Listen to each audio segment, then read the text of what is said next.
이제 여러분 이번 시간에는 여러분 교재 22페이지를 보시면요. 사무관리 변천사가 있는데 이건 어떤 거냐면요. 이렇게 해방 이후에 우리나라 사무관리 어떤 제도라든지 이런 게 바뀌어 나가는 과정을 써놓은 일종의 역사라고 보시면 돼요. 그래서 물론 이렇게 해방 이후에 일제 또 그리고 어떤 미군정을 답습하다가 한국적 어떤 토착적인 사무관리 그리고 어떤 전자와 전산화 이런 시기를 거치고 또 물론 사무 자동화 시기도 앞에 있었거든요. 그러다가 가장 큰 변화는 뭐냐면요.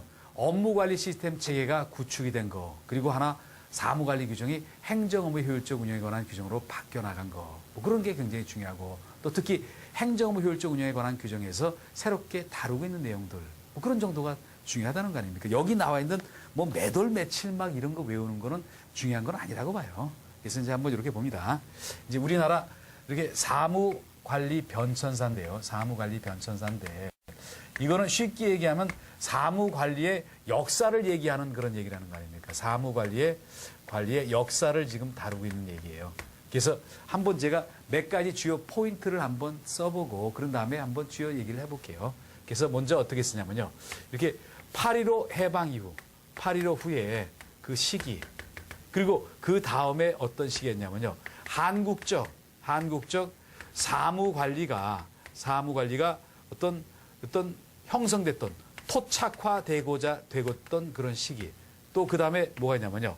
사무관리와 관련해서 어떤 이렇게 자동화 시대, 자동화 기기가 출현했던 시기. 그리고 네 번째 컴퓨터 등에 의해서 전산화가 됐던 그런 시기. 그리고 한 걸음 더 나간 게 시스템 전개인 거 아닙니까? 그래서 사무관리가 전자화됐던 시기. 한번 이런 시기로 있다고 한번 볼 수가 있거든요. 그래서 먼저 한번 8.15 후서부터 봅니다. 처음에 나왔던 게 뭐냐면요. 이런 얘기가 나왔잖아요. 어떤 일제, 뭐 왜구라고 표현했지만 일제하고 군정에서 여기 사무관리를 여기서 배웠던 사무관리를 그냥 그대로 이어져 내려왔던 답습했던 그런 시기가 있어요. 답습했던 시기가 있다. 그런데 요 당시는 8.15 이후인 거 아닙니까? 여기는 8.15 해방 이후면서 그러면서 5.16 이전까지라고 보세요. 5.16 혁명 이전까지라고 보세요. 이제 그러면서 여기는 한번 이렇게 봅니다. 그때 이때는 행정이 이원화가 됐다고 보세요. 일반 행정과 뭐 교재에도 그런 얘기가 나왔지만 일반 행정과 또 군의 행정이 이원화가 됐다. 그러면서 일반 행정은 일반 행정기관의 어떤 행정인데 이거는 일본의 잔재를 그대로 답습했다는 거 아닙니까? 또 군대 행정은 미군정의 영향을 받아서 미군 행정을 그대로 써먹었어요. 그러면서 교재에 그 어떤 특징적인 얘기를 한 거 아닙니까? 그래서 볼게요. 어떤 일반 행정, 일제 행정은 어떠냐면요. 문서에 대해서 새로 쓰기를 한 거 아닙니까? 새로 쓰기. 그렇지만 뭐 미군정을 답습한 행정은 가로 쓰기.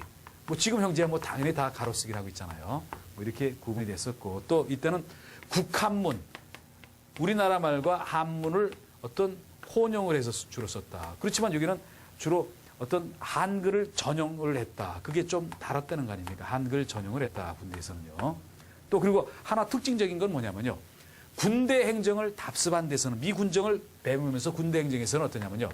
서류를 십진식 분류에 의해서 서류를 분류를 했었어요. 그게 아직까지도 이어지고 있어요. 그래서 어떻게 하냐면요. 서류를 종류에 따라서 0, 1, 2, 3 이렇게 쭉 나오면서 9번까지 가요. 뭐 예를 들면요. 1은 뭐 외교, 2는 통일, 3은 국방 이렇게 서류를 분류했는데 이 체계 자체가 현재 우리나라 행정기관에서 쓰고 있는데 그 시작 자체는 미 군대 행정을 그대로 본받으면서 이런 내용이 이어져 왔다는 거 아닙니까, 여러분들? 뭐 그런 얘기가 쭉 나오고요. 이제 그러면서 이렇게 쭉 가다가 5.16이라는 큰 변화가 왔었잖아요. 근데 5.16이라는 변화가 왔는데 제가 5.16 이 사무행정이라든지 관리에 행정기관의 관리에 사무행정에 큰 변화를 줬던 시기라고 봐요. 왜 그러냐면요. 5.16 혁명이 난 다음에 군이 모든 일을 중요한 일을 다 장악을 한 거 아닙니까? 그러다 보니까 일반 행정기관에서 일본 답습, 군대 행정은 미군정. 그러면 어떤 장관이라든지 주요 보직을 군대 출신들이 장악을 하다 보니까 군대 행정이 일반 행정을 장악하는 시기가 왔었어요.